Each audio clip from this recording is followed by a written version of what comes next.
atrás y dígale, te están buscando. Dígale que está a su lado, te están buscando. Te están buscando, dígale. Y en inglés, ¿cómo sería? Someone's looking for you. Algo por ahí, ¿verdad? Por si ve a alguien que solo habla inglés, Dios bendiga al padre de nuestra hermana, la esposa de mi hermano Luis. Dios lo bendiga a él. Démosle una ofrenda de palmas al Señor por eso. Y si hay alguien en el medio nuestro que no entiende español, pero aún así hace el esfuerzo de estar en la casa de Dios, hermano, Dios puede obrar de muchas maneras y lo importante es que la palabra de Dios sea expuesta con fidelidad, ya que es la palabra la que transforma nuestras vidas. Amén. Una vez más, dígale al que está a su lado, te están buscando. Ese es el tema de esta hermosa mañana. Y diga, ¿cuántos de los que están aquí hablan inglés? Levanten la mano. Estoy seguro de que quizá usted no domina el inglés, pero hermano Juan, en el trabajo, como sea, decimos palabras para que nos entiendan en inglés. Entonces repita conmigo, someone is looking for you. Ahora repítalo usted solo y dígaselo al que está a su lado. Alguien te está buscando o te están buscando. Y así como está ahí sentadito, abra su Biblia ahí sentadito. En la primera epístola del apóstol Pedro, capítulo 5 y el versículo 8. Ahí como está sentado, hermano. Primera epístola del apóstol Pedro, capítulo 5, verso 8. Cuando usted lo haya encontrado, puede confirmar con un fuerte amén. Dice la palabra del Señor. La leeremos honrando al Padre, honrando al Hijo y honrando a su Santo Espíritu, y el pueblo que espera a Cristo dice: sed sobrios y velad, porque vuestro adversario el diablo, como león rugiente, anda alrededor buscando a quien devorar, al cual resistid firmes en la fe, sabiendo que los mismos padecimientos se van cumpliendo en vuestros hermanos en todo el mundo. Pueden sentarse los que se pusieron de pie. Y le pido de favor que si me pueden dejar ahí el texto de Primera de Pedro 5:8. Alguien te está buscando o te están buscando. Y cuando en esta mañana el Señor puso esta palabra en mi corazón, traerla como un portavoz y decirle que lo están buscando. A usted y a mí nos están buscando.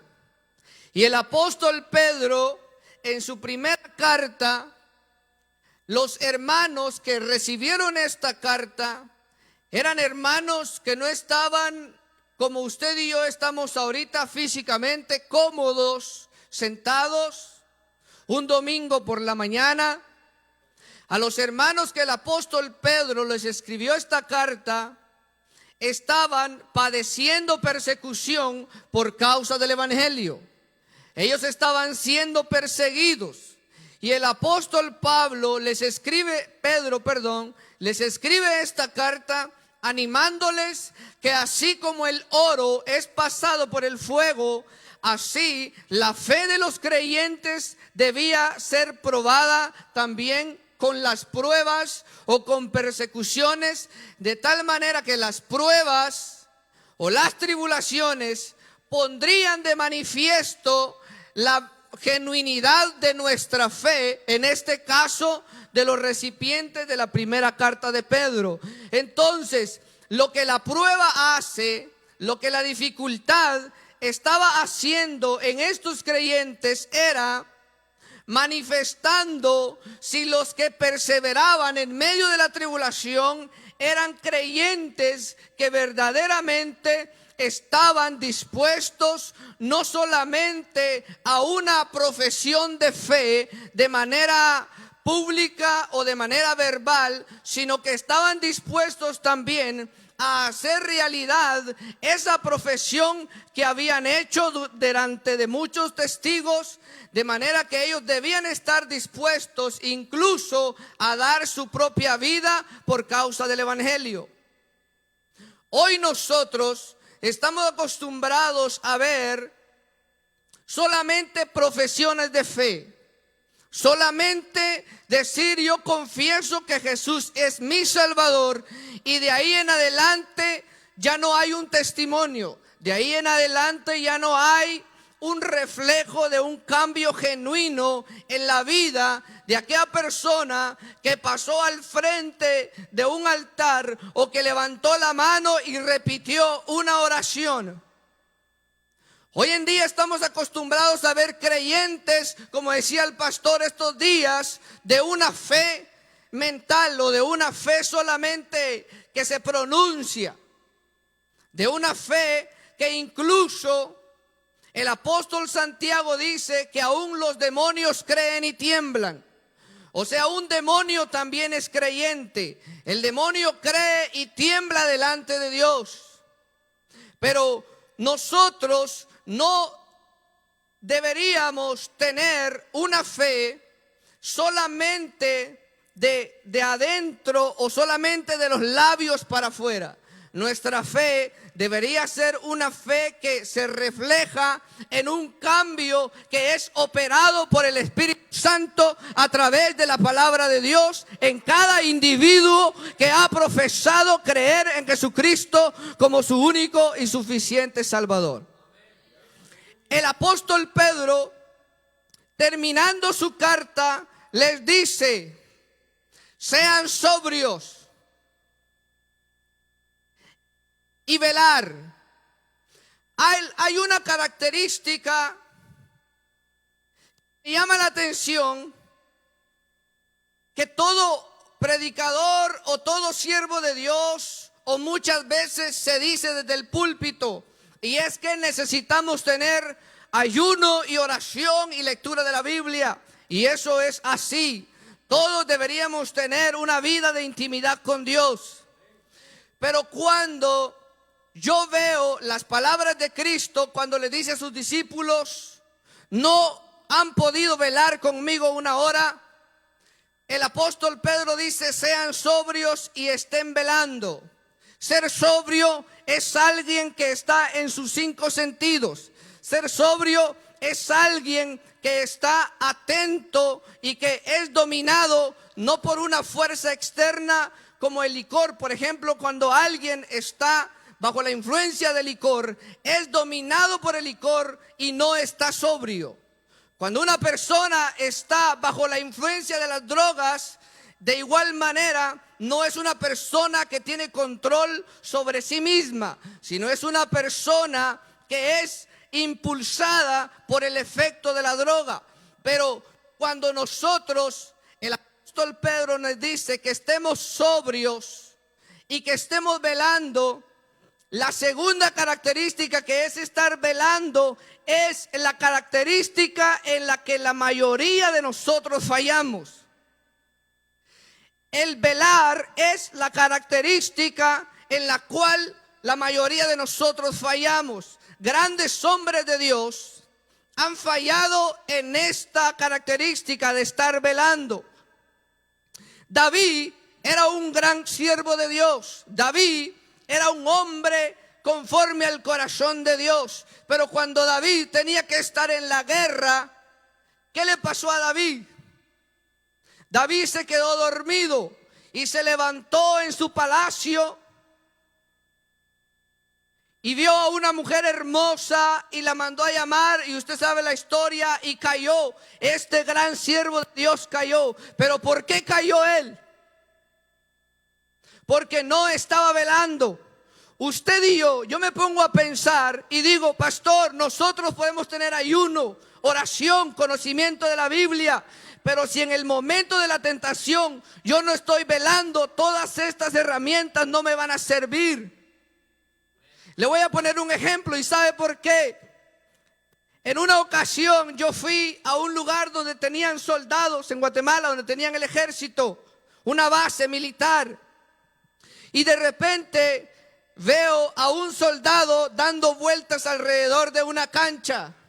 El soldado está dando vueltas, pero por encima de él tiene una capa y se le ve como un bulto en la espalda. Pero tiene una capa encima él. Estaba de dar vueltas, él está dando vueltas y a mí me llamó la atención. Y le pregunto yo a alguien que pasa por ahí y le digo, mire, no entiendo por qué ese soldado está dando vueltas. ¿Usted me puede explicar por qué? Y él me dijo, ¿sabe qué es lo que pasó con este soldado? Él se durmió en su garita. Y como se durmió, eso es como conocido entre ellos vulgarmente, dicen, este soldado planchó, cometió una plancha, se durmió. Y por eso él ahora está ahí, porque a ellos los disciplinan. ¿Qué pasa cuando un soldado se duerme y lo tienen cuidando y llega el enemigo y lo haya durmiendo? Puede tener este soldado una K-47, pero con esa misma le van a dar a él en la cabeza. O sea, de nada sirve que yo espiritualmente tenga ayuno, tenga oración, muchas aquí tolvas llenas de puros versículos bíblicos, un armamento lleno de conocimiento bíblico. Pero si en el momento que llega la tentación, yo estoy durmiendo, todo ese armamento que yo tuve no lo pude utilizar. De esa misma manera pasa con nosotros. Usted y yo podemos tener todo lo que usted quiera añadir espiritualmente hablando, pero si en el momento de la tentación usted y yo nos dormimos, se lo llevó. ¿Quién se lo llevó?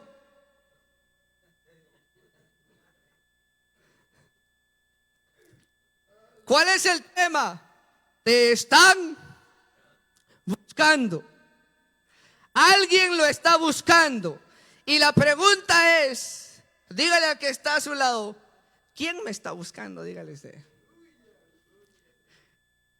En Guatemala llegan a veces, o en países centroamericanos, llegan a tocar la puerta y de repente llega el cobrador. Llega el del servicio de cable de la televisión. Llega el del servicio de la luz. Y así llegan muchos a buscarnos. Pero déjeme decirle que muchos de nosotros quizá hoy estamos aquí en esta nación y ya nadie nos llega a buscar para que paguemos algo literalmente. Muchos de los que estamos aquí quizá le quedaron debiendo a alguien por allá, hicieron alguna felonía, hicieron alguna fechoría y hoy están aquí en una congregación y allá quizá lo están buscando. Pero déjeme decirle que la persona o el ser que a usted lo está buscando, a usted y a mí, no es ningún cobrador, no es la ex, porque algunos todavía dicen mi ex. Es que mi ex, dice. ¿Cómo es eso? Mi ex, dice. No es ella o él la que lo está buscando. La persona o el ser que lo está buscando a usted es el mismo diablo. El mismo demonio lo está buscando a usted y me está buscando a mí. Y usted dirá, hermano, ¿y cómo usted dice? ¿Por qué dice que el diablo me está buscando? Bueno, el apóstol Pedro lo acaba de decir, que estemos sobrios y que estemos velando, porque nuestro adversario, el diablo, como león rugiente, anda alrededor buscando a quien devorar. El diablo anda viendo quién se descuida. Yo en una ocasión vi un documental de cómo es que el león ataca. Y me llama la atención porque el león no ataca cuando su presa o sus presas están en manada. Cuando yo vi ese documental y hay muchas cebras corriendo y de repente una cebra se queda hasta de último. El león se come a la que está sola. El león ataca cuando su presa está sola. ¿Cuándo llegó la serpiente con Eva? El león ataca cuando estamos solos. ¿Cuándo es que vienen los pensamientos malos a nuestra mente? Cuando estamos solos muchas veces. Cuando estamos ociosos. Cuando no estamos ocupando el tiempo en lo que Dios desea que ocupáramos ese tiempo. El apóstol Pablo en 2 Corintios capítulo 11 versículo 3, en 2 Corintios capítulo 11 y el versículo 3, el apóstol Pablo dice: pero temo que como la serpiente con su astucia engañó a Eva, vuestros sentidos sean de alguna manera extraviados de la sincera fidelidad a Cristo. Mire lo que dice el apóstol Pablo. Pablo dice: yo temo que la serpiente con su astucia, nuestro enemigo el diablo es astuto. Él tiene una característica de astucia. Y la astucia es, amado hermano, utilizada por el diablo para hacernos caer a nosotros y que nos apartemos, como dice Pablo, de la sincera fidelidad a Cristo. El diablo es astuto. Mire que dice 2 Corintios 2:11. El diablo es astuto. Mire que dice 2 Corintios 2:11. Para que Satanás no gane ventaja alguna sobre nosotros, pues no ignoramos sus maquinaciones. Mire cómo dice Pablo, hablando de nuestro enemigo: para que él no gane ventaja sobre nosotros, dice Pablo, no ignoramos sus maquinaciones. O sea, nosotros no ignoramos la manera en que Satanás opera. Nosotros no ignoramos la manera en que Satanás se trata de acercar a nosotros, como le estaba haciendo con los destinatarios de Pedro. Quería apartarlo de la sincera fidelidad a Cristo, pero Pedro, conociendo las artimañas del error, les escribe y les dice que tengan cuidado y que estén velando, porque nuestro enemigo es astuto. Él nos está buscando. Diga conmigo: astucia. El enemigo que nos está buscando es astuto, y usted y yo debemos estar al pendiente de cómo Satanás obra en medio de nuestras vidas, o cómo él quiere atacarnos. Mire, Satanás es tan astuto que cuando se acercó a Eva le dijo: con que Dios les ha dicho. Él se acercó a Eva tratando con astucia y le dijo a Eva que ella podía llegar a ser Dios, semejante a Dios, alcanzando la sabiduría.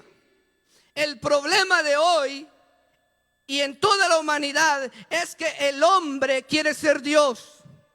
El problema de hoy es que el hombre quiere ser su propio legislador, su propio dueño. ¿A quién le gusta que lo manden? Levante la mano y diga: a mí me gusta que me manden. Déjeme decirle que a nadie de nosotros nos gusta que nos manden. Nosotros lo que nos gusta es mandar solamente. En nosotros hay algo que quiere desviarnos del propósito de Dios. Hoy, ¿por qué cree usted que todas las leyes que están saliendo es porque el ser humano quiere ser Dios? El ser humano quiere ser el dueño de sus propias reglas. A nosotros, nuestra naturaleza, no le gusta el sometimiento. Otra característica de nuestro enemigo es que él es engañador. Mire que dice 2 Corintios 11:14. 2 Corintios 11:14. El apóstol Pablo dice: y no es maravilla, porque el mismo Satanás se disfraza como ángel de luz. O sea que no debemos maravillarnos de lo que pasa a nuestro alrededor, porque dice Pablo era alguien que no le sorprendía que hubieran falsos maestros, porque él dice, bueno, si Satanás puede disfrazarse como ángel de luz, no es maravilla que también sus ministros se manifiesten o se hagan parecer verdaderos ministros de la justicia. Entonces, una característica más de nuestro enemigo es que él se disfraza. Él usa un disfraz, él aparenta. ¿A cuántos de nosotros el enemigo no se ha disfrazado para querer entrar a nuestros hogares o a nuestras vidas? Hermano, nuestro enemigo es un engañador y él está tratando, amados hermanos, de engañarnos. Mire lo que pasó con David una vez más. Primer libro de Crónicas, capítulo 21, versículo 1. Primer libro de Crónicas 21:1 dice que Satanás se levantó contra Israel e incitó a David a que hiciera un censo de Israel. Primer libro de Crónicas, capítulo 21, verso 1. Dice que Satanás se levantó e incitó a David. ¿Sabe cuál es el problema que pasó con David aquí? David mandó a censar el pueblo. Mandó y dijo, hacer un censo es hacer un conteo. Y él mandó a hacer un conteo de cuántos soldados él tenía, para que así él pudiera estar seguro de ir a su enemigo. El problema con David aquí fue que Satanás lo engañó para que él pusiera su confianza en su ejército terrenal y no en el Dios del cielo. El problema de David aquí fue que él pensó que el ejército que él tenía sería suficientemente numeroso para poder ir y vencer a su enemigo. Pero el problema aquí es que Satanás desvió el corazón de David para que él confiara en su ejército y no en el Rey de toda la gloria. ¿Acaso no es lo mismo que hace Satanás? ¿Acaso él viene con la misma artimaña? Él viene con la misma astucia. Él viene y te dice, mira, ¿cuántas personas tú tienes? ¿Cómo crees que tú no lo vas a lograr? Imagínate que cada persona de esto y el otro. Y Satanás viene y llena el corazón y nos desvía de confiar en Dios y hace que confiemos en nuestra fuerza. ¿Cuántos de nosotros hemos ido a comprar un carro y decimos, bueno, yo hago 60 horas a la semana, me pagan $20 la hora, creo que sí me alcanza para comprarme este carro? Pero el problema es que el diablo lo engañó que confiara en su propia fuerza, y cuando vino la prueba y cuando vino la dificultad, aquellas 60 horas que aquella persona hacía 60 horas porque se olvidaba de buscar a Dios, se olvidó del Rey de toda la gloria, se olvidó del que le daba la fuerza, se olvidó del que le daba la vida, se olvidó del que le daba el aliento. Y cuando nos olvidamos del que nos da el aliento, confiamos en nuestra propia fuerza. ¿Cuántos de nosotros hemos perdido quizá cosas? Quizá muchos acá han tenido fracasos en muchas cosas, pero porque el diablo puso una confianza falsa, le disfrazó la confianza. Ese es el problema con David. Él confió en su ejército y no en el Dios del cielo. Pero el diablo lo engañó astutamente. Muchas veces El diablo viene a nuestras vidas como el diablo nos ataca a nosotros. Mira, el diablo, hermano, quiere destruir tu matrimonio. El diablo quiere destruir mi matrimonio. ¿Sabe qué, hermano Juan? El diablo te anda buscando para que bajarlo del instrumento. El diablo lo anda buscando para que usted ya no alabe y adore a Dios a través del instrumento. El diablo lo anda buscando a usted para que usted deje el privilegio en misiones caritativas. El diablo lo anda buscando, pastor, ¿para qué? Para que usted desvíe el propósito de Dios y diga, ya no puedo más, yo con esta gente ya no puedo. ¿Y qué pasa? El diablo quiere meterle desánimo y hacerlo a un lado, porque el diablo se las ingenia para hacernos desviar del propósito de Dios. El diablo viene y le dice, mira, tu mujer no te trata bien, tu esposo no te trata bien, mira ese tu compañero en el trabajo, cómo te habla, cómo te trata. Y el enemigo va entrando ahí metiendo cizaña, porque el compañero de trabajo le dice, qué bonita te mira hoy, y el esposo le dice, qué fea te levantaste hoy. Totalmente diferente. El compañero de trabajo le dice, qué hermosa le queda esa ropa. El esposo le dice, qué fea le queda esa ropa. Y el diablo se está metiendo ahí. El diablo se está metiendo ahí. Mira, tu esposa, después de tantos hijos que tiene, ya no tiene 90, 60, 90. Ahora tiene 90, 90, 90. Mira, le dice el diablo a la esposa, mira, tu esposo antes era un galán, ahora es un galón. Y le viene metiendo pensamiento, y le viene metiendo pensamiento, y el diablo está avanzando, el diablo está ganando terreno, el diablo está ganando terreno, y de repente cae y le dice, y le comienza a dar el número de teléfono. De repente cayó el primer mensaje, y ahí comenzó el proceso de la gestación del pecado.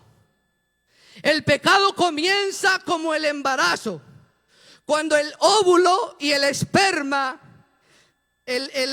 fecunda el óvulo. Desde ese instante ya hay una nueva vida en ese vientre. Pero en los primeros 2, 3 días el estómago no ha crecido todavía, pero la vida ya está ahí. Y Santiago dice que el pecado es similar. Muchas veces quizás nuestro pecado no ha salido a la luz, pero eso no quiere decir que no hemos pecado. El pecado ya comenzó. Y cuando nosotros nos venimos a dar cuenta, estamos atrapados ya en las garras del pecado, en las garras del maligno. Porque él es astuto, él es engañador, él se disfraza para engañarnos. Pero hay algo que me llama la atención de lo que dice Pedro. Y es que Pedro, les pido de favor que puedan regresar a ese versículo y usted lo analice conmigo. Primera de Pedro 5:8. Mire qué es lo que dice el apóstol Pedro de Satanás.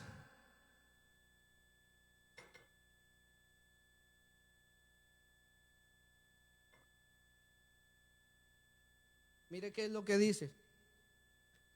¿Cómo anda nuestro adversario?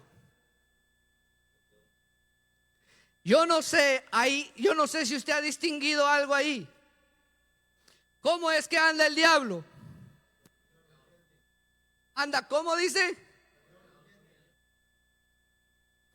Aquí hay algo que espero que despierte gozo en usted. Y es que el diablo anda como. Diga conmigo, ¿cómo? ¿Qué significa eso? El diablo anda como león, pero él no es un león.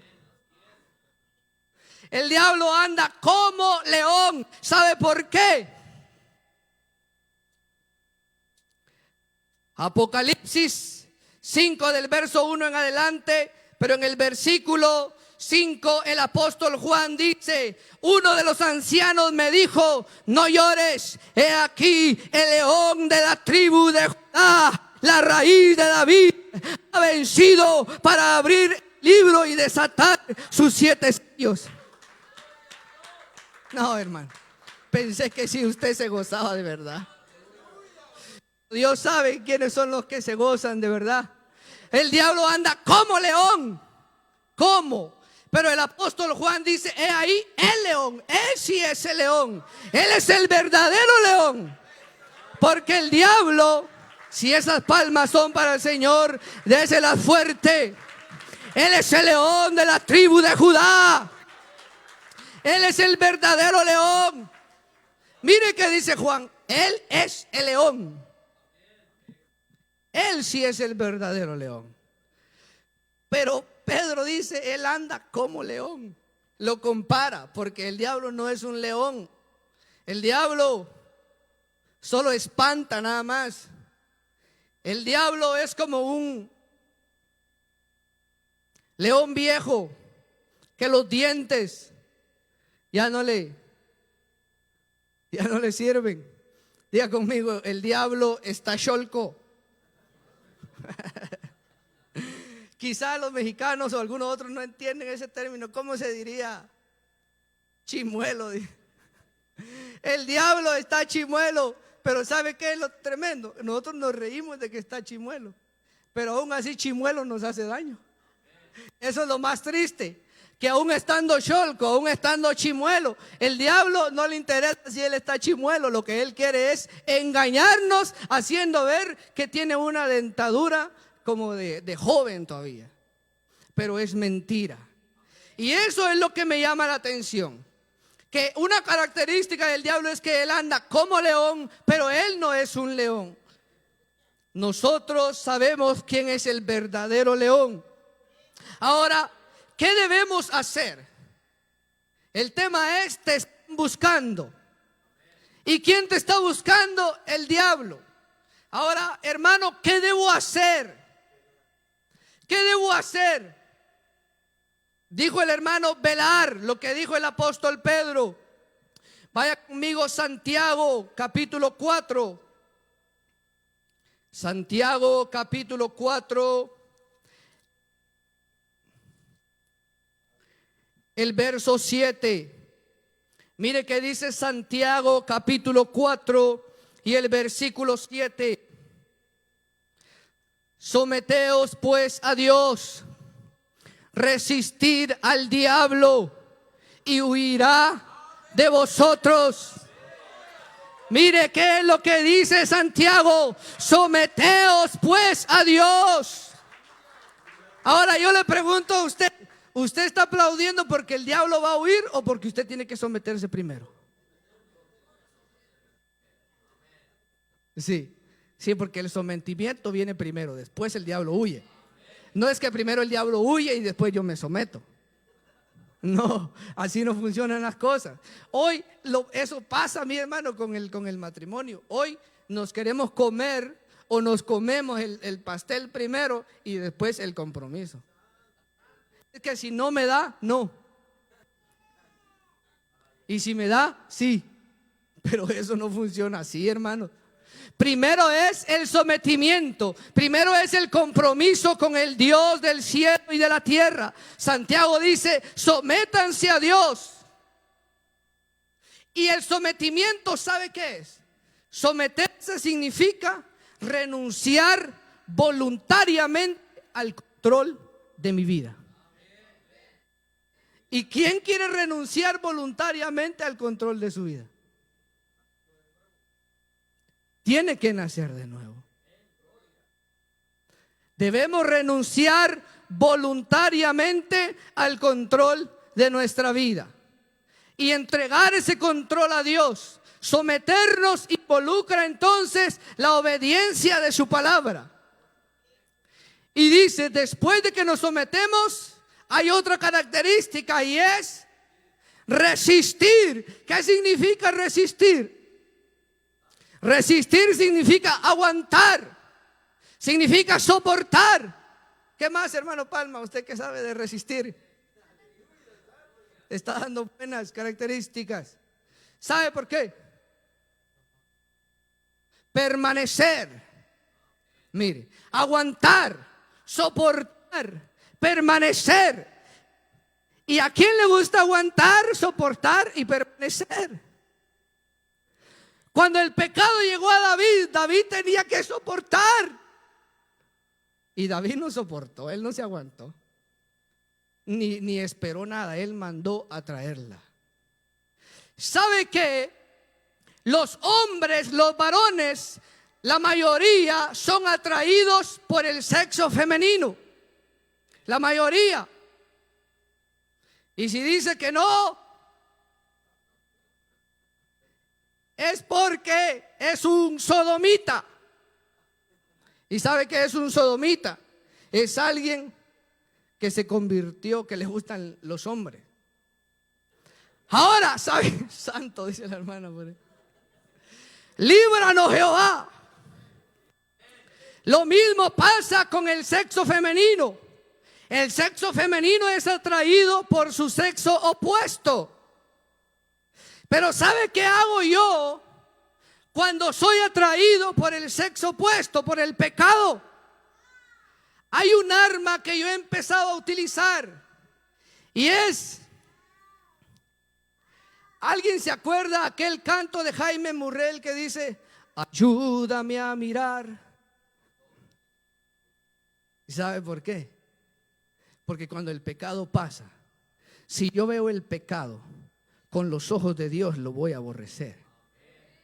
Pero cuando pasa el pecado, si yo lo veo con mi carne, hermano, ese pecado me va a arrastrar.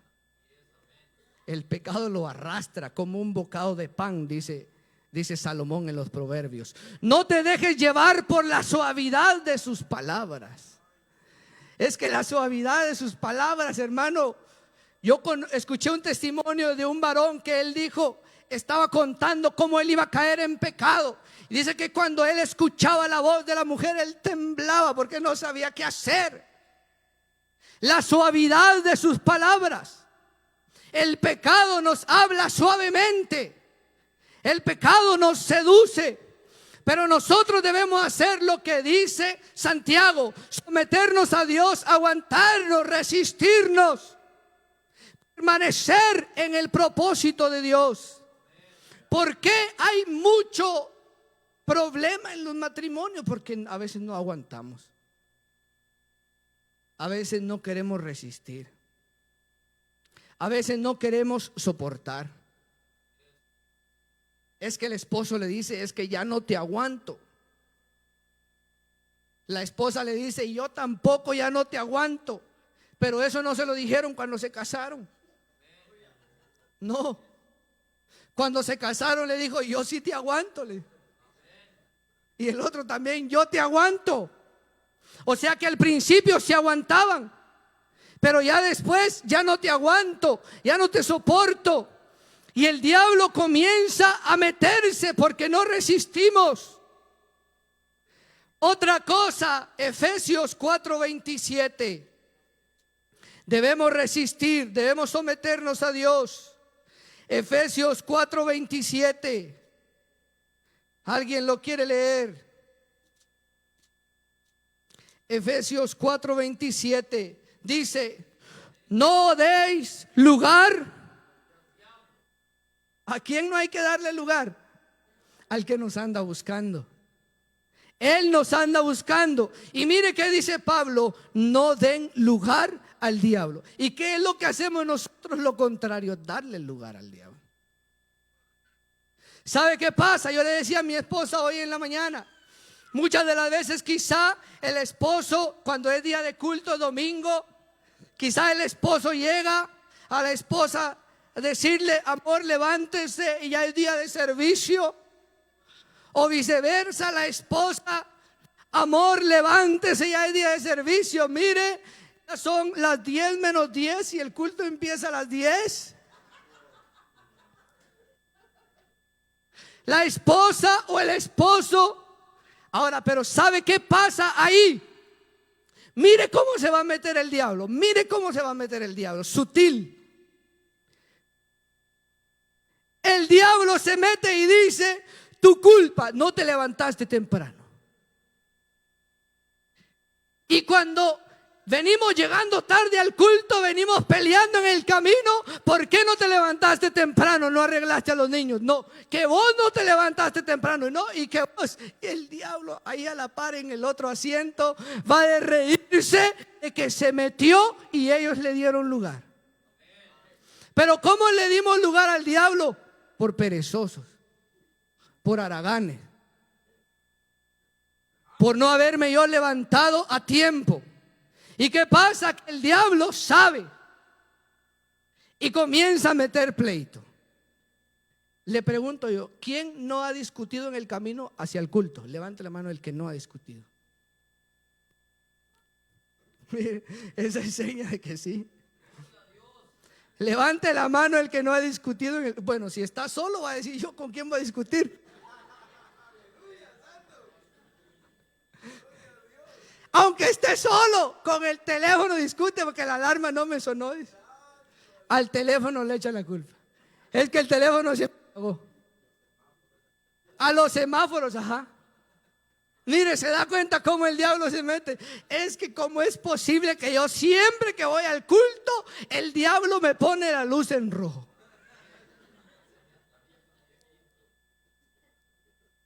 Y al diablo le echamos la culpa. Pero ¿qué dice Pablo? No demos lugar. Y eso es bien importante que lo reflexionemos en nuestros hogares. Todos los días o todas las veces que haya una discusión, reflexionemos por qué está entrando esta discusión. ¿Será que es tu culpa o es mi culpa? Hay algo que no se me olvida que dijo el pastor Víctor, creo que se llama, ¿verdad, pastor? Que viene de Sosa, el pastor Víctor Sosa. En una ocasión él dijo, mira, si están los trastes sucios ahí, hazlo tú, men. En vez de decir, ¿por qué están los trastes sucios ahí? Hazlo tú, men. Y yo siempre, hermano, esas palabras no se me salen de la cabeza. En ocasiones, quizá yo veo algo que está desordenado y viene a mi mente, quizá es porque mi esposa lo dejó ahí. Hazlo tú, men.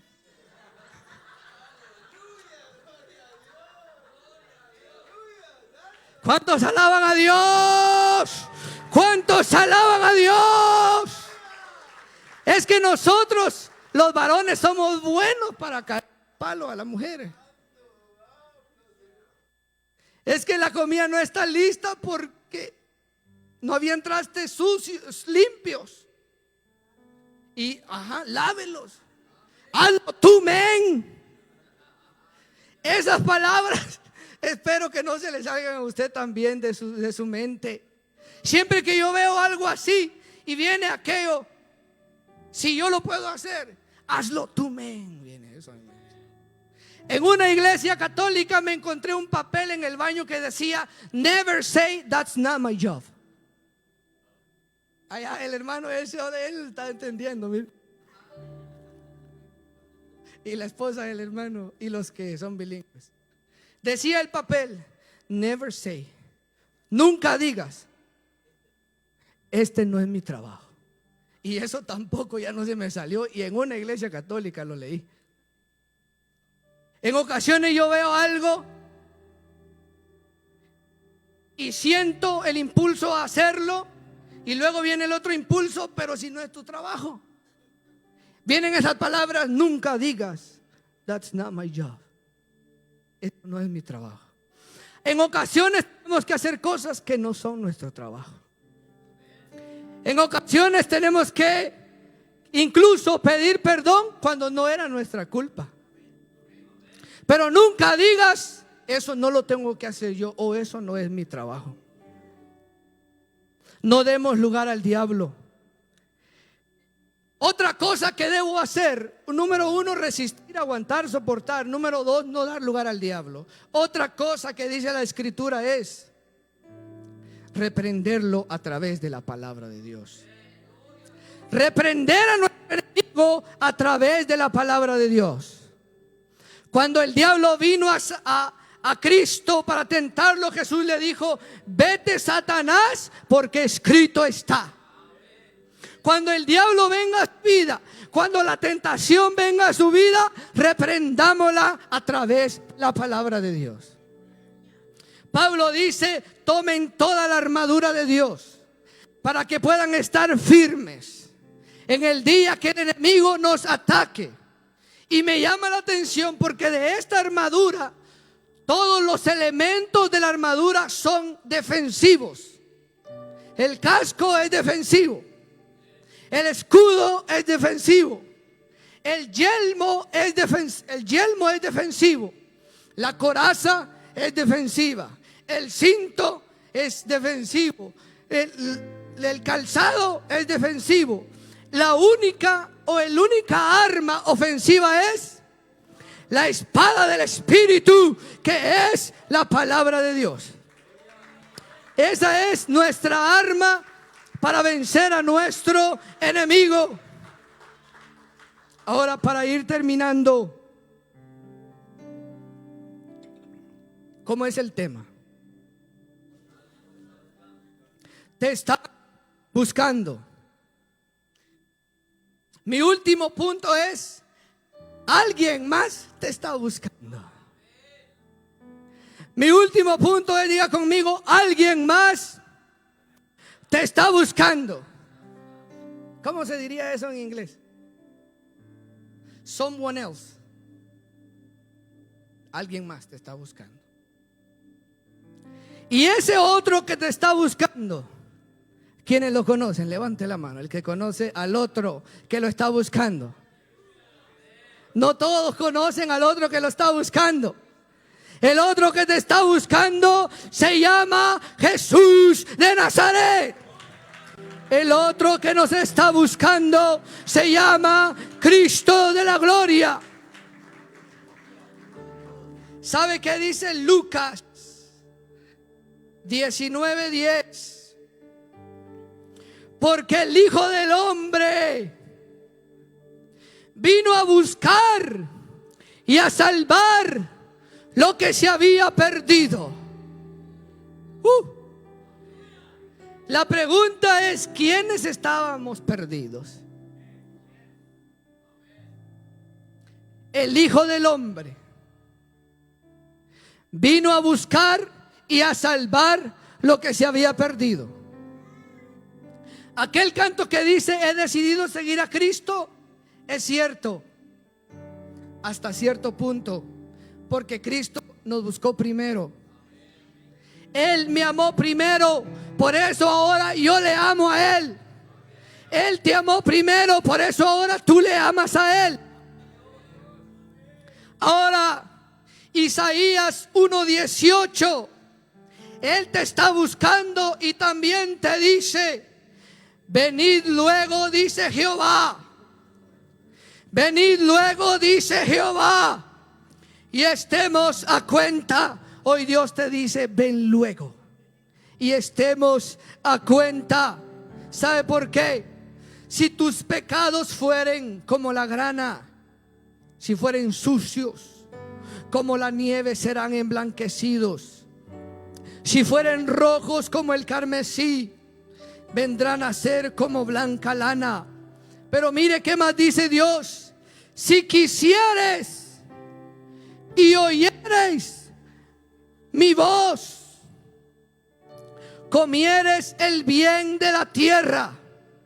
Verso 20 dice: si no quisiereis y fuereis rebeldes, seréis consumidos a espada, porque la boca de Jehová lo ha dicho.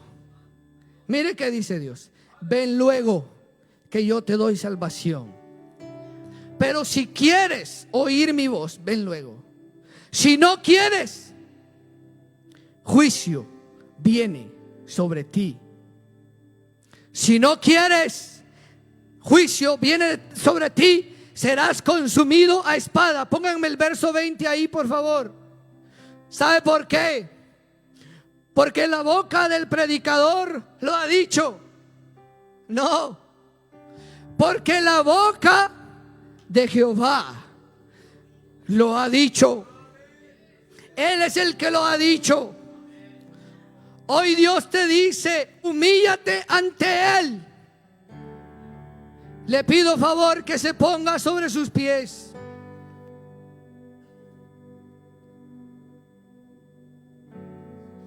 El pastor ha estado cantando en este servicio unos cantos muy maravillosos que enlazan